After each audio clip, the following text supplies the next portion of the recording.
walking away, it's always important to know when to walk away. We live in a time in society where we all forced to be in this situation whereby we want to accept so much toxicness in our lives and embrace it, whether it's through memes, whether it's through jokes by comedians, whatever it is. There is another toxic culture whereby people say we ride or die in something, and you can literally see whatever you're riding or dying in is going to destroy you, and it's not worth your mind. We are living at a time where people become desperate. A relationship has turned obsessive or possessive. So it's not a matter of growing or partnership. A career has become obsessive and possessive. And so instead of looking competition from a healthy point of view, you want to fight and put down anyone around you.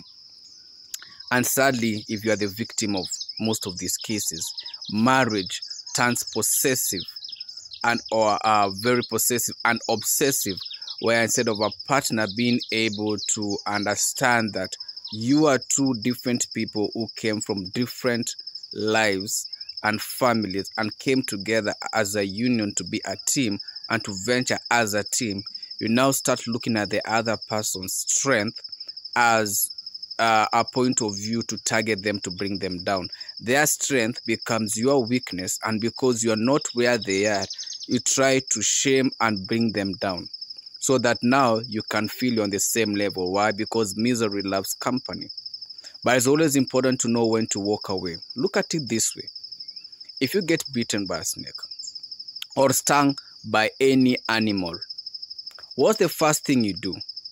Is it not to try and find solution to where that biting happened and trying to, remove the poison on, deal with that area of the attack? Or do you go after that animal or that insect and try to question it as to why it hurt you? Or if you're in an accident, do you first concentrate on getting out of the scene of the accident, going to hospital being treated, then later on pursue the case as to why the incident happens? Or do you at that time of the accident start pursuing the person who caused the accident and start asking them, why did you cause this accident? Now, why would I use these two examples? Because that's how we handle toxicity. When we are in those situations of abuse, most people, sadly, they want to concentrate so much on these people, on why they did it, and they forget to first deal with themselves and trying to heal. First, try to heal their wounds, because you can't always figure out why people do what they do. Some people are just malicious. Sometimes maybe you did do something, a small thing you did, or sometimes you did nothing. Just your presence and just your progress can be a threat to another person. And so sometimes you just don't need to figure out why ABCD did EFGH, because at the end of the day, you won't get XYZ. And those are the facts, and it's painful. But why do you step back and try to figure yourself out? Because that trauma, that abuse, if you don't start going through the healing process step by step, you will package it and put it on the side. And another person will come into your life, and then you will now take this package and unwrap it in this new individual. And so this new individual, let's say they were never in a toxic relationship, they start now dealing with that toxin. By the time, if they ever successfully, you guys come to a point of even being in a strong bond, 20, 30 years of that person's life has been dragged down trying to figure out how to help you recover. You see, your partner isn't your therapy. Your career isn't your therapy. Why? You can look at your career and say, fine, I'm going to overwork. I'm going to do this. I'm going to be so I can perform. So what happens that day when you're told to go on leave? Why? Because your leave days has hit, a particular target, and you're becoming a leave liability. Because, leave liability makes the company has to pay you, and so the company ain't paying you X amount of money. You go do your 21, 30 days, whatever days you've accrued. So what happens at that time? And you are a person who likes to overwork. And what happens? You start going paranoia because that thing, maybe someone is malicious, they want to take my job. No, they just want you to go and rest because your presence, yes, you have hit the company targets good, but now you are becoming a liability on their leave days. Just that's that simple, not anyone trying to take what's yours. You look at investments. You make an investment in company A, B, C. Unless you concentrate on A. And A looks like it was okay. And then you start flipping. Things are not working now. They put a new CEO, whether they're in the stock market and all that. And you're noticing the stock is going down. And maybe there was a big competitor, a hedge fund or anything in that relation. I just start thinking, maybe that hedge fund is the reason the stocks are going up and down. Maybe their presence can add that. But let's say they realize, they can short sell. And then they realize, oops, they made one lapse of judgment in their short selling and they leave.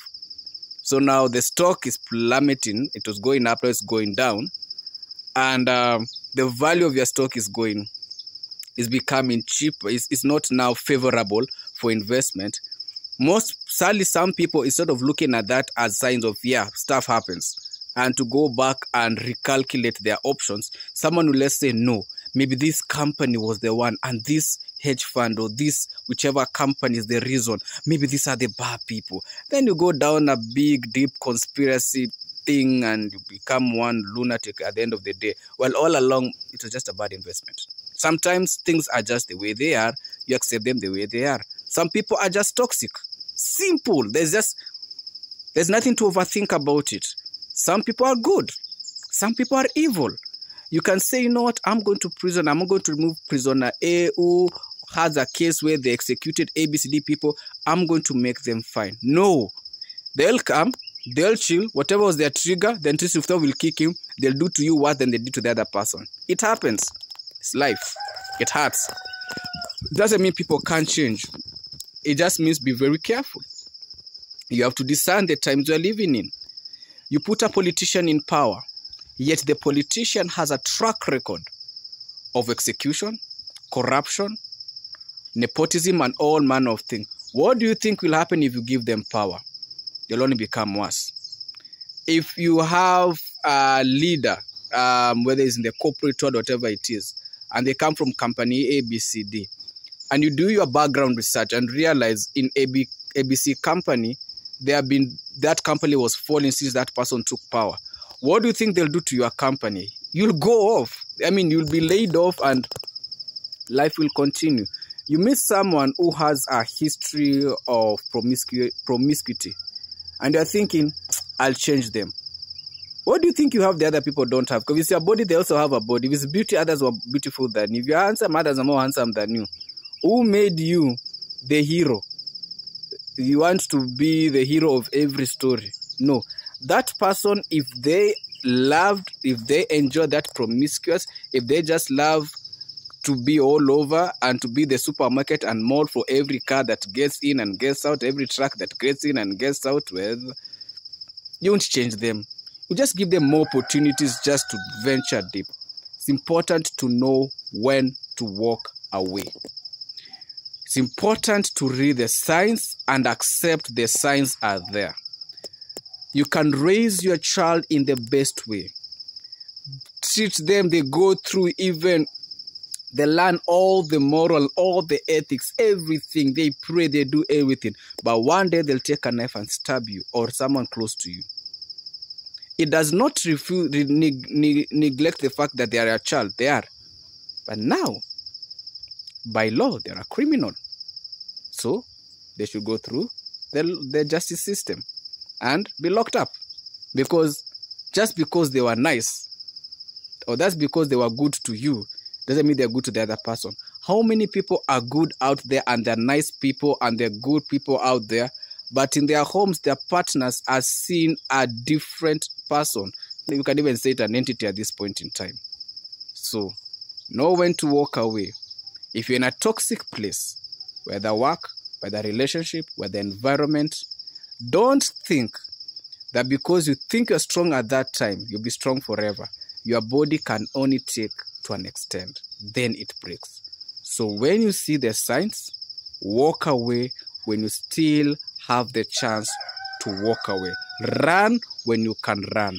Don't think you're too smart. Be careful, be alert. Because many times we lie to ourselves that we are strong. But we forget one thing. Your body, your mind, your emotions, your spirit, each one of them gets the hits. So if you're in a toxic workplace or a toxic relationship, let's say a toxic workplace, so your health starts to deteriorate, your mind you start having so much pressure, your body starts to shrink because now you are not feeding it well. Your mind, you start going through other places your mind should never have ever ventured into. What do you think will happen to you? You think if you go to hospital and, let's say worst case scenario, let's say you don't even die, but in the worst case scenario of your health, you think your company will think twice about you not replacing you? They will. We are living in the world of AI now. We're living in the world of robotics now. So a company will say, if person A can't deliver, I can actually buy a particular robot or something. I need to do the job. Also, because of lack of job, the desperation for jobs. So they'll find someone who's desperate enough to do anything they are told, even if it means getting you out of the table, if you know what I mean. And that's how it is. We are in a time whereby people have made mistakes, major mistakes in their life. They have seen the signs, and they know the market is not going to pick them up. And I'm talking from the point of relationship. So the first person they see, they're in. They'll play their cards and they'll make you the other person. This individual might think, wow, I found someone who believes in me. And no, this other individual, biological clock ticking, they know how bad things are on their end. And once they get you, they will be possessive. You might confuse it for overprotectiveness. They're protecting. Be very careful. Nowadays, because of so much toxicity around our environments, in relationships, in workplaces, within families, different people have different ways of coping. And a coping mechanism of everyone is different. Someone will cope with, taking a walk. Others will be in their books. Others. But you see, as much as you're having a coping mechanism, if you don't try and figure out the root cause of it, you'll always have a trigger. And the funny thing about triggers, it is from where the trigger comes from. The trigger does not have to come from the individual who has hurt you. It can come from unlike source, a conversation, something you watched on social media, a pet, a child, words, utterances, a look, something, and it triggers. Then that triggers cause a reaction. Then that reaction causes an action. Or an action, then a reaction. At the end of the day, if you can't find your triggers, if you can't find what causes you to act and feel in some type of way, it will get to you in a time you're not strong enough. Not everybody who's locked up had a history. They had a trigger. They ignored it at the time because of what they endured, but they had a trigger. The trigger just needed the right environment. In a snap of a finger, action, reaction, locked up, loss of life or damage or something. And then, once you destroy someone's life, you don't destroy our life, you destroy a whole chain, because this person you destroyed had other people who were part of their life. So you literally destroy a whole chain eventually. Sad, and that's how life is. So know when to walk away. So when something happens, sometimes just take a step back. Take a step back. Look at the type of things you watch, you listen to, conversations you engage in. If none of them is healthy and glorifies God, don't be surprised with the consequences that come afterwards. It's important to pray and filter and pray that by the grace and go through the Holy Spirit, you can filter out things that shouldn't get into you. Because you're living at a time where triggers are everywhere. Now, right now, when you take a walk, you either have a CCTV camera looking at you, or someone's phone, or someone's dash cam. So everything you do right now, as we speak right now, someone is watching, exclusive of the intelligence communities. I'm just talking about just your normal neighbor, friend, environment. Someone is watching, whether directly or indirectly. And so you never know who's watching. Neither do you know the intention. And that's why nowadays we're looking at social media where you can see clips that are personal clips of people in compromising situation, or in situation they didn't even know someone is watching a CCTV. Or what is happening, people have realized I can actually go viral with releasing this particular clip. Not looking at the fact that there are legal parameters that could go sideways should these clips go into the wrong hands. People just choose to ignore that until you get to a court, and then you're asked, so fine, how did you allow this?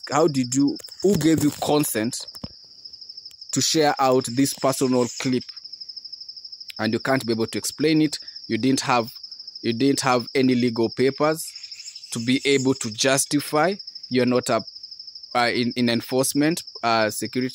So how do you justify? You can't. And so our door is open. You see, law is always going to be there. And every action and everything you do, you think you're smart enough until you get into a courtroom and you're told, fine, we acknowledge the phone is yours. Good, it's your asset. The content of your asset, you took someone's private situation without their consent. So that means that already in itself makes you criminal. So whatever parameters within that jurisdiction of that country or that state or that county, it will get to you. So we need to be very careful with what we allow around us. Toxicity is not something to be embraced. It is something to be dealt with when the time is there. And then you can't prolong it. You can't say it's like a pothole. A pothole is normally very small. As the pressure of cars and water goes onto this particular small hole, it starts to enlarge. Before you know it, major accidents. Or let's look at a small hole in a ship or in a boat. It's normally very small. But as the ship or the boat is still in the water, the pressure that is within the surface area starts to become so strong against that small hole. And little drips, that hole expands just a little bit. And then, doesn't matter how strong your ship or your boat is, starts sinking. If you don't deal with an issue when the issue can be dealt with, it's going to come bad. If you watch your children always fighting and you don't try and sort it out when they are young, when they are older, you start figuring out where to bury each or the other. At the end of the day, everything that is happening right now, you should be careful and cautious. We are at a time where people are losing their lives like flies. And the saddest part about it is how people have become so desensitized to death that emotions have become like, our emotions are reaching to a point whereby it's a dopamine effect. You're like, yes, ABCD, and it trends for let's say a week or two, and then a next viral a next sad horrific thing happens simultaneously, and minds shift to the other one, and so the dopamine effect moves to another situation. This other situation that was originally has been left the victim scarred for life, and people have moved to the next one. And that's where we are. You see one country go to war, by the time you realize there's a scandal on this end, by the time you look at this scandal, another area has been burning. Before you look at this area, there's civil war on this other end. Before your mind is moving at clockwork. And sometimes you need to step back from everything. Whether it's your gadgets, whether it's information, step back. Because you can become so toxic without even noticing you're toxic by all the things you allow into your mind, by what you watch, what you listen to. Someone can be in a very healthy relationship and still they start watching videos or shows or programs or listening to things that move towards unhealthy relationships. It could be a healthy relationship where they start concentrating so much on divorces and everything. it may not be what was the intent, but eventually they start thinking, maybe they are doing this and they're doing, and someone who really did none of that, you start thinking of them that way. And then eventually they tell you, oh, so that's how you think of me all that time. Oh, fine. You go your way, I go my way. And as the saddest part is usually the children. The children, I pity them so much, and I feel so compassionate about the kids because they are always left to carry the scars of two adults. And it may be one person is taking advantage of this because there's a child for them to get what they want. But the child is left now to figure it all out, and there's no one to tell them east or west. With social media, we are seeing people have personal arguments, relationships, private arguments posted online in the presence of their children. And remember, the internet never forgets. So even if the child does not get to see this clip at that time, as they grow older, someone can say, hey, I thought I saw your mom. I thought I saw your dad. Have you seen this clip before? And they're like, oh, crap. And then they go to the comment section, and, the comment section has a thing it does to someone. Even if you find yourself in a podcast or doing a simple clip like I'm doing, the comment section can be so brutal. So brutal. It can make you go crazy. And sometimes you just have to cut it and just ignore everything. So walk away when you still have the chance. Walk away from a toxic relationship when you still have the chance. Walk away. Don't say because there's no other job nonsense. Yes, it's true. There may not be the job like that one. But let's do the bargain. How much is your health? How much is your personal, your social, how much is your health over the amount of figures you will get? People leave big jobs, because of the pressure and the money. And they end up becoming okay. And they become contented with the small things. But that's a personal decision. Because as the pressures of life and governments become crazy, workplaces become more toxic.